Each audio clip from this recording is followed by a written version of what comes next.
یہاں بہت زیادہ طلاق بڑھ چکی ہے، تھوڑے دنوں میں طلاق طلاق طلاق طلاق، جو ایک دوسرے کی برداشت نہیں ہے۔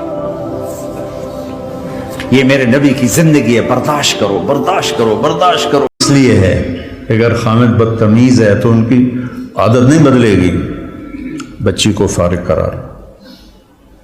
بچی بدتمیز ہے تو اپنے بچے کو ذلیل نہ کرو، فارغ کرا دو۔ اللہ نے طلاق اس لیے رکھی۔ تو اس کے یہ کہنے پر وہ پلاٹ مسجد کے نام ہو گیا، واپس نہیں لے سکتا۔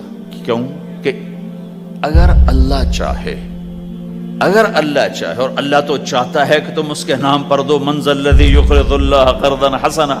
اب ایک آدمی یوں کہتا ہے انشاءاللہ میری بیوی کو 3 طلاق، اگر اللہ چاہے تو میری بیوی کو 3 طلاق، تو علماء فرماتے ہیں یہ طلاق نہیں ہوگی۔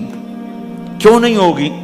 اس لیے کہ اس نے کہا ہے اگر اللہ چاہے تو میری بیوی کو 3 طلاق، اور اللہ چاہتا ہی نہیں کوئی اپنی بیوی کو طلاق دے، لہذا یہ طلاق نہیں ہوگی۔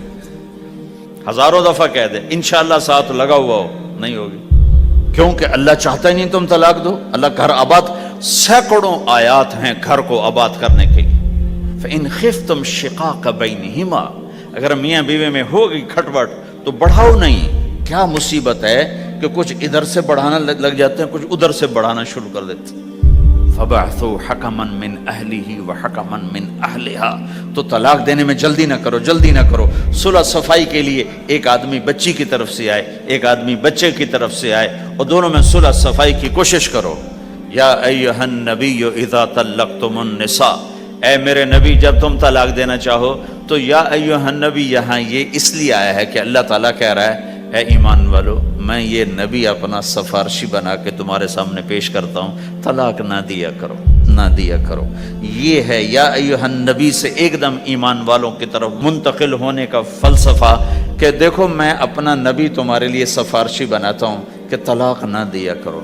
اگر دینی پڑ جائے، چونکہ جائز ہے، نہیں نباہ ہو رہا، پھر زبردستی بھی نہیں کرنی چاہیے۔ اگر کوئی جائز وجہ ہے تو طلاق ہوئی ہے، پھر اسے دشمنی کا سبب نہیں بنانا چاہیے۔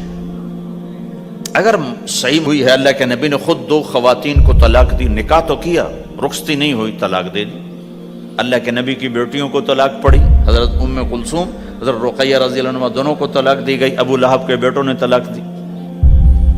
آپ نے حضرت حفصہ کو طلاق دینے کا ارادہ کیا تو عمر رضی اللہ عنہ کو پتہ چلا، بڑے غمگین ہوئے، تو اللہ جبریل آ گئے، یا رسول اللہ، اللہ تعالیٰ فرما رہے ہیں حفصہ کو طلاق نہیں دے سکتے، یہ آپ کی دنیا کی بیوی بھی ہے، جنت کی بیوی بھی ہے، کہ عمر کے دل شکنی ہو رہی ہے۔ تو ایک گھر باقی رہے، اس کے لیے سینکڑوں آیات اللہ تعالیٰ نے اتاری، اور ہمیں کہا عاشروہن بالمعروف، اپنی بیویوں کے ساتھ اچھا سلوک کرو۔ ہمیں خطاب، چونکہ مرد کسی کی بچی کو لے کے آتا ہے، لڑکا کسی کی بچی کو لے کے آتا ہے، اور اپنے وہ بچی ماں چھوڑتی، باپ چھوڑتی ہے، بھائی چھوڑتی ہے، بہنیں چھوڑتی ہے، سہیلیاں چھوڑتی ہے، سب کو چھوڑتی ہے، اور تیسرے دن اس کو تانے شروع ہو جاتے ہیں، اس کا تو دل ہی نہیں لگتا۔ اور پہلے دن اپنی بیوی کو نصیحت دی جا رہے تھے، میری ماں کی خدمت کرنی ہے، میری کرنا کر، میری ماں کی کرنی ہے، میرے ابا کی کرنی، میری بہنوں کی